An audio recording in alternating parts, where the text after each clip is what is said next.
Hi, my name is Janet Garvey Stangvik. I'm the minister at the Napa Valley Center for Spiritual Living. And I wanted to share my interest in cultural story and spirituality. Right now, our community is involved in the Christmas story, and the way we retell it and the way it makes sense to us is to know that we're all parts of the story.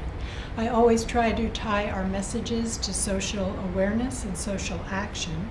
So the Christmas story right now is about us being Mary, receptive, Joseph, the willingness to protect that receptivity, that tenderness of heart, the wise men willing to travel and follow a star, the shepherds being in the midst of our work and having the ability to look up, and the Christ consciousness of love and peace on earth.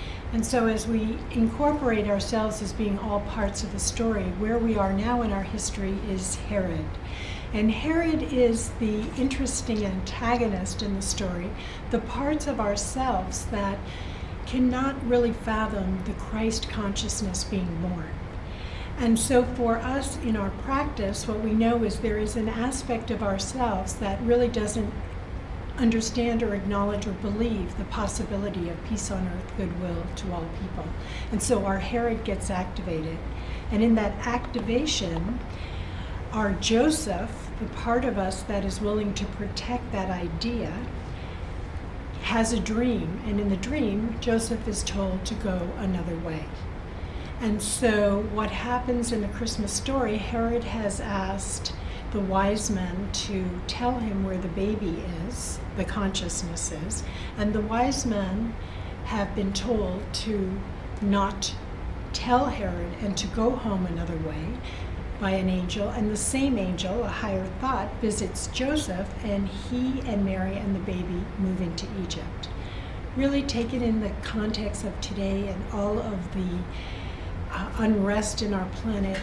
The idea of peace on earth and goodwill almost seems lost. Once we let the story be our own story and realize it's really about us, then something in us can move deeply. We can address our Herod, we can activate our Mary, our Joseph, our Jesus, our wise people, our shepherd within, and really try to bring about a message our highest self has called us to: peace on earth, goodwill to all people. I hope you've enjoyed this, and I hope it's thought-provoking for you, and I hope that you'll look at all the stories that we tell in our culture as reminders of something deep within ourselves, our spiritual DNA, that gets activated by these stories. Thanks so much. You're a blessing.